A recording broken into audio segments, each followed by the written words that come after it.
네, 안녕하십니까. 박정호입니다. 네, 이번 방송 픽셀 플러스라는 종목에 대해서 이야기해 보도록 하겠습니다. 영상 하단에 좋아요 한 번씩 눌러주시고 이야기 시작해 보도록 하겠습니다. 네, 픽셀 플러스 어떤 기업이냐라고 봤을 때는 우선은 사이트를 들어가서 보면 회사 사이트를 들어가서 보면 픽셀 플러스 이제 이미지 센서를 전문으로 연구 개발하고 생산하는 팹리스 전문 업체다라고 표현이 나와 있습니다. 그래서 이제 이미지 센서 분야는 보안, 뭐 자동차, 뭐 메디컬, 뭐 바이오 등 뭐 다양하게 활용이 돼서 잠재력이 뭐 좋은 사업이다라고 좀 표현이 되어 있는데 현재 이 종목 같은 경우 어쨌든 그러면 이제 이미지 센서 관련된 종목이구나라고 생각을 해볼 수 있겠는데 지금 점점 이제 다양한 전자제품에 뭐 자동차를 포함한 그러니까 전자적인 기계에 굉장히 이제 카메라가 많이 사용이 되고 있는 부분이라는 거죠. 이제 자유주행으로 넘어가면서도 이제 자동차에 대해서도 그런 카메라 수요가 늘어나는 부분이고 그러면 당연히 카메라 모듈이 많이 사용될 텐데 이 카메라 모듈이라는 게 결국 이미지 센서를 활용해서 뭔가를 하는 거고 결국 이미지 센서라는 게 전자적 그 렌즈로 들어온 그런 그빛 신호를 좀 전자적인 부분을 바꿔주는 역할을 하는 부분이다라는 측면에서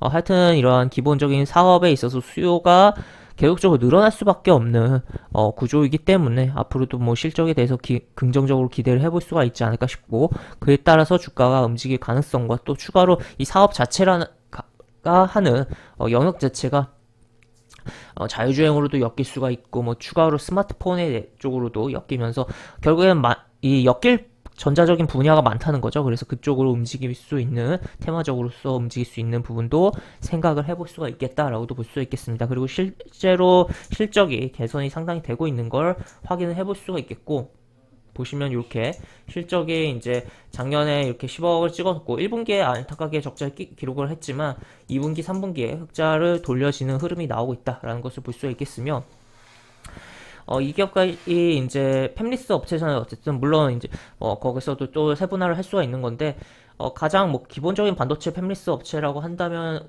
국내에서 이제 LX 세미콘 들 수가 있고 최근에 뭐 주가 흐름도 좋았었는데 그 팹리스 가운데서 이제 이미지 센서에 대한 뭐 팹리스 기업이라는 것도 그래서 팹리스라는 단어에 대해서 좀 초점을 볼 수가 있겠다. 그래서 어쨌든 결국에는 다 기본 기업의 기본 베이스 기업의 기본적인 내용 사업에 대한 내용으로서 주목을 해볼 수가 있겠고 그에 따라서 뭐 엮이면서 움직일 여지를 생각을 해볼 수가 있겠다라고 볼 수 있겠는데 이제 뭐 차트로 좀 넘어가서 이야기를 해보면 차트 같은 경우는 일단 최근에 이렇게 흐름들이 좀 있었어요. 흐름들이 있었고 이러한 부분이 결국 최근에 카메라 모듈 관련된 종목들 움직임이 나오고 이제 좀 돌아가면서 움직임이 나오는 과정 속에서 좀 같이 움직였다라고도 볼 수 있겠고 뭐 이 종목도 이제 이미지 센서가 주력이지만 카메라 모듈 쪽도 뭐 해당이 되기 때문에 그런 측면에서 좀 볼 수 있겠으며 또 추가로 종목 차트를 좀 크게 해서 놓고 보면은 차트를 크게 해서 보면 역사적인 흐름에서 봤을 때는 주가가 계속적으로 빠지고 있었어요. 빠지고 있었는데 이 코로나 때 이렇게 저점을 찍었어요. 저점 찍고선 계속적으로 지금 그 이후로 상승이 나오고 있다라는 것을 볼 수 있겠습니다. 그래서 지금 어떻게 보면 여기에 대한 뭐 매물들이 뭐 꽤 있지만 장기적인 매물들이기도 하고 또 코로나 때 어지간한 악성 매물들은 다 털렸다라고도 뭐 볼 수 있을 것 같아요. 그런 측면에서 봤을 때는 코로나 이후만 놓고 본다면 코로나 급락장 이후만 놓고 본다면 그리고 급락때도 그렇게 많이 안 빠졌다라고도 좀 생각이 드는데 하여튼 이렇게 계속적으로 주가가 올라가고 신고가를 만들어내고 있다라고 보시면 되겠습니다. 그래서 지금 이쪽에서 한번 이렇게 신고가를 만들고 떨어졌다가 그리고 다시 한번 시도했다가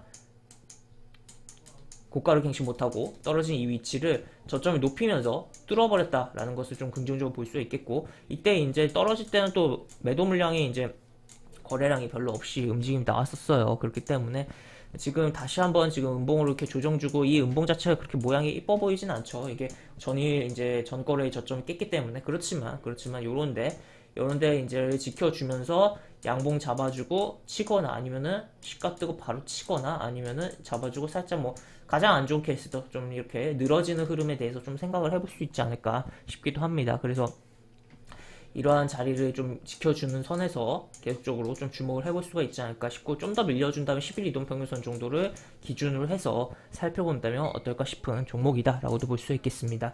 그래서 지금 일단은 뭐 음봉 이렇게 막 떨어지고 또 음봉 사이즈도 조금 크니까 좀 무서울 수도 있긴 해요. 하지만 그 전에 뭐 양봉이 이렇게 크게 버티고 있다면 이것을 바탕으로 해서 좋은 조정으로 좀 해석을 해볼 수가 있는 측면도 없지 않아 있기 때문에 특히나 거래량이 줄어서 흐름이 나온다면 그런 측면에서 한번 바라볼 만한 여지가 있는 종목이다 라고 정리를 해보면서 영상을 마무리해 보도록 하겠습니다. 영상 하단에 보시면 설명과 댓글 부분에 동일한 링크가 들어갑니다. 이 링크 타고 들어오시면 제가 운영하는 무료 카톡방으로 입장을 하실 수가 있고, 입장하시면 여러가지 장중 시황 관련 코멘트, 속보 관련된 부분, 여러가지 부분들 올려드린 부분이 있으니까 이 부분 참고해보시면 주식하시는데 많은 도움이 되지 않을까 싶습니다. 이상 박정호였습니다. 네, 감사합니다.